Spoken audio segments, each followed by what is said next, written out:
মই এতিয়া উপস্থিত আছো অভয়াপুৰীৰ ৰাজহ চক্ৰ বিষয়া সৃজন গ্ৰামৰ কাৰ্যালয়ত। ইয়াত আপোনালোকে দেখিছে এতিয়া প্ৰায় 11টা বাজে আৰু 10 মিনিট আছে। আপোনালোকে দেখিছে এতিয়ালৈকে মানে অফিচৰ দুৱাৰ খোলা নাই। আপোনালোকে আহিব পাৰে, মই ভিডিঅ'টো দেখাবলৈ অনুৰোধ জনাইছো। এইটো চাৰ্কেল অফিচাৰৰ ৰুম, ষ্টাফ এতিয়ালৈকে চব আপোনালোকে ঘড়ীটো চাওক, মোৰ ঘড়ীটো চাওক এতিয়া কিমান বাজি আছে।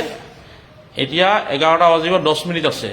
এতিয়ালৈকে আচৰিত কথা, অসম চৰকাৰৰ যি নমুনা, কামৰ নমুনা, অসম চৰকাৰৰ কাৰ্যালয়ৰ যি কামৰ নমুনা, ইয়াত দেখিছে ইয়াত এতিয়ালৈকে দুৱাৰখন খোলা নাই। এইখন আপোনালোকে এইটো বিষয়লৈকে দুৱাৰখন খোলা নাই, সেইটো চাওক এতিয়ালৈকে এইটো দুৱাৰখন খোলা নাই।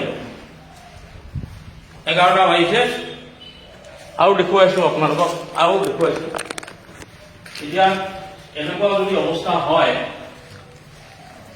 এইটো দেখুৱাইছো মেইন গেট, মেইন দুৱাৰ এখন, মেইন দুৱাৰ এতিয়ালৈকে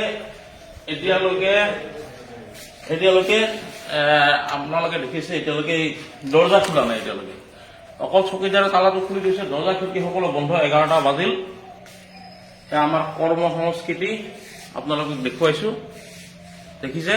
এইটো অভয়াপুৰী ৰাজহ চক্ৰ বিষয়া সৃজন গ্ৰাম, ৰাজহ চক্ৰ বিষয়া সৃজন গ্ৰামৰ কাৰ্যালয় আপোনালোকে দেখিলে। ধন্যবাদ।